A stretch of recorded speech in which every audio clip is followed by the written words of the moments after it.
today I have with me Mr. Sushant, founder for Gene Athletics, and a very different, very beautiful concept. I'm going to ask him a lot of questions. First of all, I think Sushant, I would like to ask you is why this particular name, Gene Athletics? What make you choose that kind of name? First of all, thank you for inviting me for this wonderful session in the morning. So gene fretletics is actually linked to the entire mechanism of a human body, right? If you see, we are built out of genes we get from mom and dad, right? That's part of our body, but also we get genes from a lot of organisms living on inside our body. So gene fretletics means how we can actually understanding the genetic part, the genes expression part inside our body, right? And applying, data-driven insights to provide solution to pressing health issues. That's why gene fretletics. It means genetic plus fitness plus analytics. So that's how the name goes. Yeah. Oh, so it is analytics. I was thinking of athletics. Fit, then athletics, and genes. Yeah. So thank you very much. I think that was good. And Sushant, I was pretty much impressed, when I heard about your organization. I have been following this space quite a bit, and internationally also, I know some teams are being run on the same thing, and they are getting very good funding. This is something which is really hot and emerging, and also probably the right way. And this is what we are going to discuss in the call today. Probably this is the right way, or there is some other right way, but I think we have to brainstorm and see, what fit the human health side. Yeah. So now coming back to what I have been thinking, I have been a strong genomics guy, genetics guy, and we all know, every cell we have almost 3 billion base pairs, nucleotides, and almost 30,000 genes and almost 6 feet long DNA in every cell. So if you put length of all the cell DNA in all the cells together is somewhere around 575 billion kilometer. So major जो focus था ना, that always has been on a human genome, human DNA. Okay. Contrary to that, I think you are saying that it's not our genes, it's actually microbe who are playing a big part. So how do you justify that? Okay, so let us go back maybe 500 years back and see how it all started, right? So it was traditionally human beings have been nomads, right? And we have been wandering at various places, and usually we used to go in very small groups. So we were healthy. We never died of chronic diseases, because whatever it came our way, we ate. Like we ate roots and plants, which was very high of fiber and nitrate, which made our gut lining healthy, and we never got developed these diseases. And then three things came into being, right? Agriculture, urbanization, globalization. So when agriculture came, so our cattle become domesticated, our crops become more predictable, right? And we formed a formal settlement of permanent settlement, and that's how we got in touch with Moran people, and that's how we started exchanging a lot of organisms which are living on and inside our body, right? So we have around 100 trillion organisms which are, so I'll discuss a bit about later on the organism front. But so then came privatization and globalization, right? And when the advancement in technology and the industry and economy took place, and a lot of people started moving from rural areas to urban areas, right? And then we started shrinking the area which is for agriculture production. So the procurement of foods went down, right? And there was an entirely environmental shift, right? And then because of this, we found it very difficult to actually get the right kind of food in the right kind of quantity, right? And then globalization came. We started traveling at different places in the world, and then we started exchanging organisms. That's how we started developing infections, right? Yeah. And then in 1674, there was a scientist, Antoine Leeuwenhoek. He told that he laid the foundation for germ theory, that all the organisms living inside our body are bad, right? Or maybe some are bad, some are good, but we don't know who are good, who are bad. So what should we do, right? And then what's a man-made disaster was there. Antibiotics and drugs was developed, right? And these drugs, we took this drug, and people were free of infections. But then they started developing chronic disease like metabolic syndrome, obesity, diabetes, right? And it had a lot to do with these bacteria and fungi and yeast and all these things living inside our body, right? So when this happened, right, there was another theory in 1989 by a British scientist which told that this hygiene theory has been bad, right? Because if you see from the child, if we are exposed to a lot of infectious microbes, our immune system develop, and we start taking care of our body, right, accordingly. So essentially 1990 was a time when your genomic sequencing came into being, right? And then we started sequencing human genome, which was very costly at that time, but still there was a lot of insights into clinical studies and trials, and a lot of R&D around which specific bacteria are there, how they are, or which specific genes are there, right? And our human genes have around 30,000 genes. But now here comes the very strange part, right? So every part of our body, head, hair, heart, eyes, has the same DNA, right? As you mentioned, there's a huge length, 75 billion length of kilometers what DNA in our body, has the same DNA, right? And so our eyes are on our mouth, our eyes doesn't come on our head, right? Eye doesn't come on our heart. So it's not about genes, it's about genes expression, right? So all the things which are there where they have to be, it's because of how those genes are expressed. And the strange part was that our body produced 25,000 genes, right, which we get from our mom and dad, right? But the microbes, right, living inside our body. I'll also share how microbes come into our body, right, the entire story. So the microbes which live on inside our body, right from hair, eyes, mouth, small intestine, stomach, large intestine, skin, vagina for females, everywhere in our saliva, right?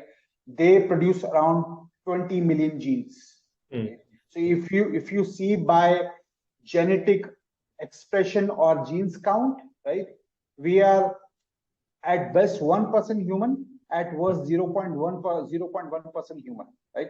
So and these microbes, right, they actually make up 57% of our body's cells. So 57 of our cells in our body are foreign, not our own body, right? So they are the one who are taking all the decisions. So right? what you are saying right is from 57% of our body is actually other cells, other made things. Made by microbiome, right? So it is bacteria, fungi. So what you're trying to say is, if I am say 80 kg, so almost 45 kg is all microbes inside me. That's what you're trying to say. Yeah, you can say, and probably the weight of your microbiome. I'll just talk about the gut microbiome, which holds the majority, 40 trillion microorganisms. Their weight is much than the weight of our brain, right? And right, so they are actually everywhere. Okay. So in terms of your body's physiology, right from the way you digest food, you get nutrients, the way your brain reacts to different foods, different incidents, your hormones, how your hormones and neurotransmitters are produced, right? For instance, serotonin are happiness hormones, right? 90% of the serotonin is produced in gut, not in brain. Okay. So if you have to be happy, you have to feed them right. You have to take care of these bugs. So if you see, it's a another point here is, I'll say 2 points here. First thing is, we human beings were born around 100,000 years ago, right? But microbes, even before we were born, right, they were living in a lot of forest and plants everywhere. So they were in this world for almost 40 billion years ago, right? So it is not we have created them; they have created us, right? So that's a very humorous story that they have created us. We actually feed them, right? They make us crave what they want. We feed them, right? And we poop everywhere. We spread them everywhere. So that's how we are helping them, grow. And if we feel that every decision is taken by brain, we are wrong, because the gut and brain talk to each other through vagus nerve. So brain tells your gut when the body is hungry, and brain tells when to start the digestive system. So it's a very symbiotic relationship. Okay? So it's the communication between the body, right, is between your human and these microbes, between your microbes and the food you eat, right? And between the microbes and within the microbes, right? So essentially, let me give an example, because there's a lot of DNA testing happening, and so DNA tells our potential. DNA is a one-time test, because your DNA doesn't change from the time you're born to the time you die, right? So every time you go for a DNA test, you will have the same results, right? Because they are not decoding the genes expression. Let us take an example, right? So when we are born from during our childhood days, our mother tells us, have milk twice a day, right? And we are happily having milk, putting Bonvita and a lot of things inside the milk, and we are happy and really enjoy the taste, right? Yeah. Somehow now, if you see last 5 years, the ability of people to digest lactose, right, has gone down. So hardly 40% of the people in India, right, can actually digest milk. And it is not because, so it cannot be because of the genes. And leave 5% people, 5% may have that, lactose intolerance genetically because of from mother and father, right? That remaining 95%, right, people, when they had milk in their childhood days, they never had lactose intolerance, they never had headache and migraine and bloating issues and fatigue and everything, right? Now they are having, right? Why? It is not because of your genes, it is because of how your genes are being expressed, right? So genes expression are again linked to, so the science is, when you eat food, our small intestine doesn't have more than 45% digestive enzymes. So a lot of things, whatever small intestine does, they pass on to your large intestine. So I have done with it, because our body is dynamic. It will only absorb the food which it wants at that particular point in time. It goes to large intestine, and these folks start, these microbes and bacteria and fungi and everywhere who is living in a large intestine, our gut, they start metabolizing the food and start releasing poop. Their poop is actually our nutrients, byproducts, and metabolites. Right? These metabolites can be healthy, like vitamins, minerals, short chain fatty acids, antioxidants, but can be bad, like they can release methane, ammonia, LPS, and bad toxins, which actually changes your genes expression. So it because another side, a lot of people don't know this, that 70% of the immune system is on our gut lining, right? And these bacteria are training our immune system. They are helping the immune system recognize whether this is a good thing coming, bad thing coming, right? How to react. So when they start releasing bad things, they send a message to to immune system through inflammasomes. There's a specific receptors which goes that, right? They tell something like do something, and they get into act. They start killing these pathogens. When they kill, they start doing inflammation, right? And this inflammation is nothing but the group of symptoms. So you have headache, you have excess urination, you have bloating, constipation, fatigue, eye inflammation. Anything is just an outcome of inflammation. And we club all these symptoms, we classify as disease, right? Disease is nothing but discuss ease. Your body is not at ease, right? So essentially, our genes are there. It really help us, right? 25, but they are only 1%, right? 99% genes that are expressed are microbes. Right? So essentially, if we are, So Sushant, I think science we can discuss for hours, and I'm sure the audience is also going to love it. Particularly the people who are from biology side, or healthcare or nutrition. But let's come to the next point where how do you address this whole thing to treat or control chronic diseases? Okay. Yeah. Okay. So what happened is, so when we let me go back again to the point where we started developing infections, and we develop antibiotics, right? And these antibiotics almost kill mostly. So one cycle of antibiotics kills 70% of your microbes inside your body, right? So when they started killing, so we got rid of infection. We started developing, chronic disease. So these microbes digest everything. When they are digesting, so it's not about good bacteria and bad bacteria. It's about what they are doing inside your body, right? So essentially, depending on the environment they live in. So simple example, right? I may be a boss in my office. I may be a cook in my house, right? It's the same thing, Depending on the environment, they will do bad stuff. They will do good stuff. So when they start doing bad stuff, right? Again, your immune system gets into act. It does inflammation, goes back to the rest, right? So that's a normal process, because our body needs inflammation. Because if we are experiencing foreign threats like viruses coming inside our body, and we have immune system goes and kills, so that's fine. But when we are regularly eating bad things, right? Or stress or environment, or maybe industrial elevation. There are a number of reasons. Or maybe depleting soil health also, we are not getting the right kind of foods, right? So essentially, these microbes start releasing bad things.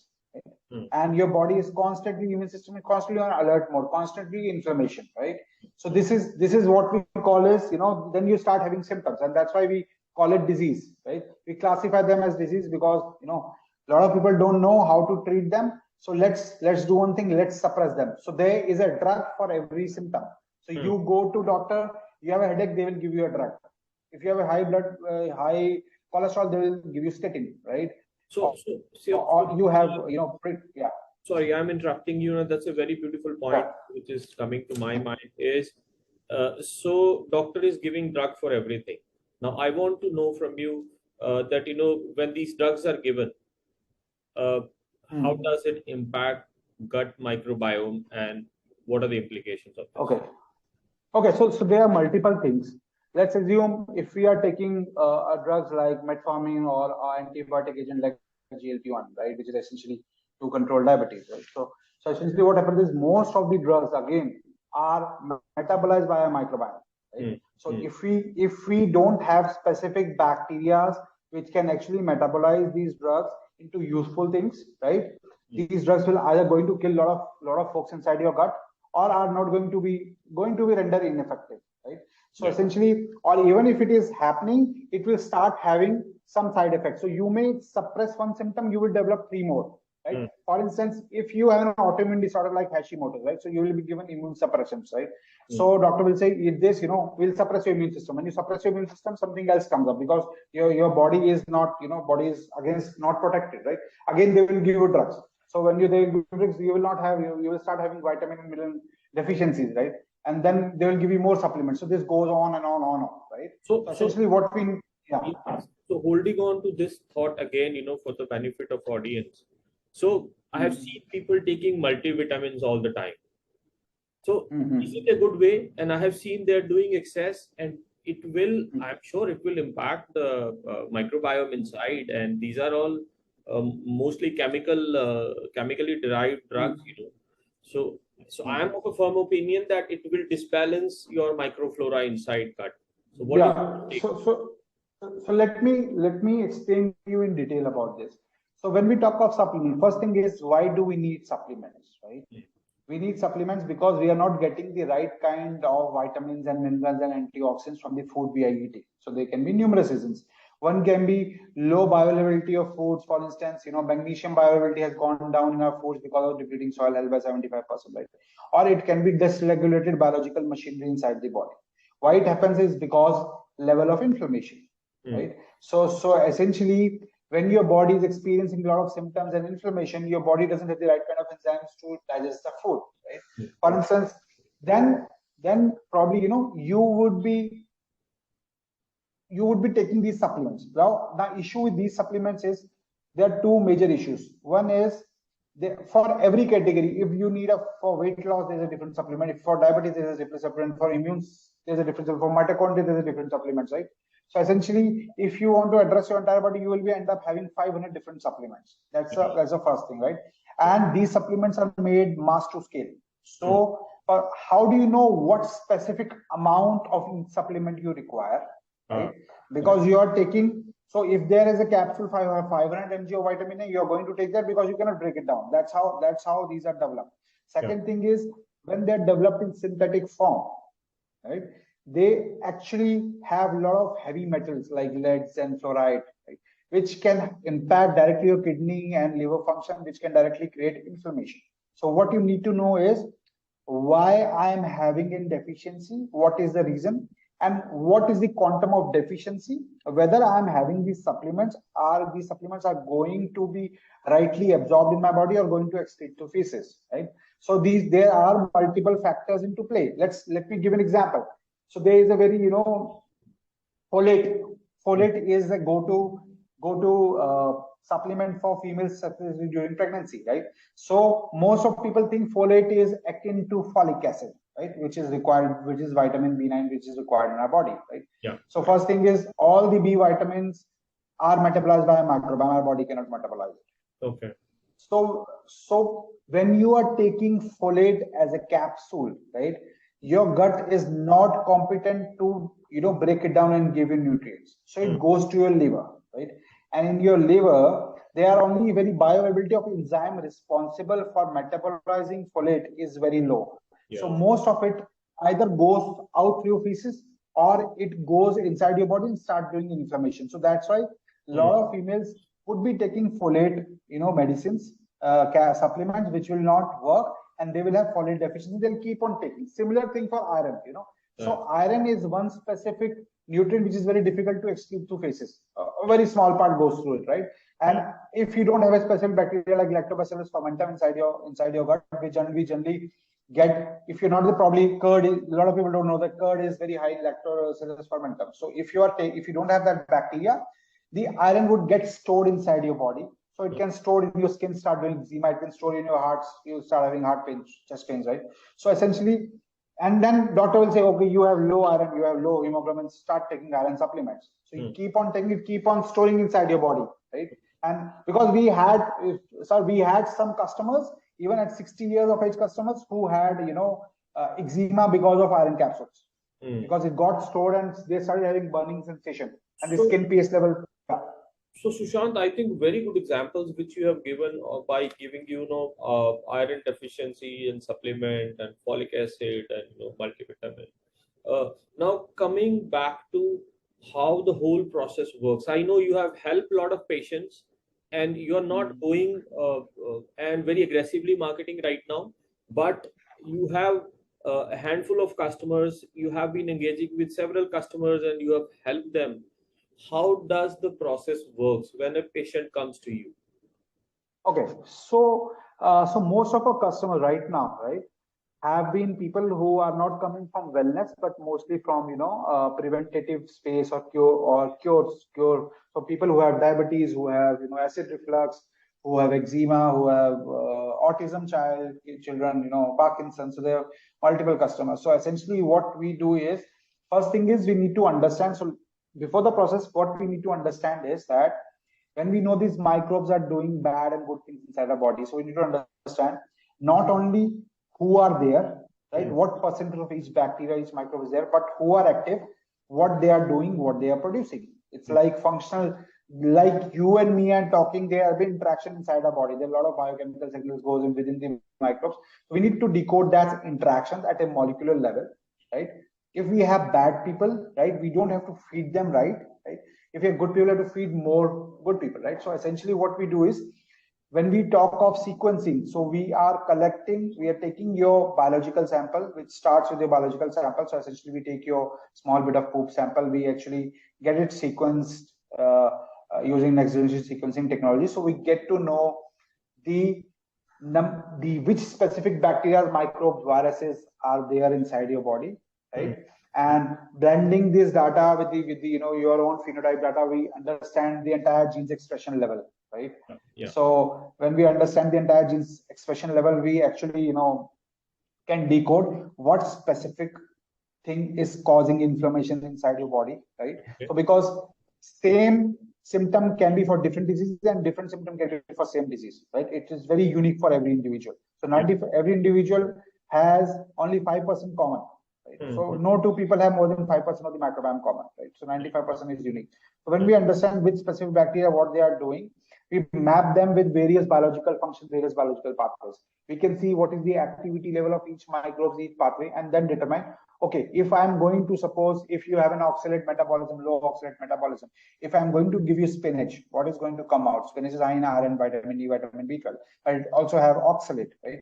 So if you don't have specific bacteria like Oxalobacter formigene, right? So essentially, your body cannot neutralize this oxalic acid. It will start going your bloodstream, start hitting your, you'll start having joint pains and back pains and kidney stones, right? So essentially, this can also be because of uric acid or because of oxalate.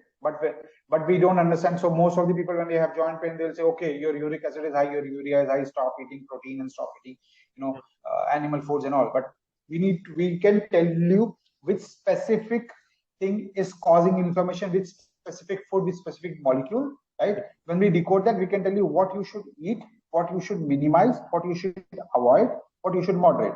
Even what specific supplements, vitamins, minerals, antioxidants, prebiotics, probiotics, in what quantity and in what frequency you should take, which is precise for your body, Yeah. right? For your individual body. Yeah.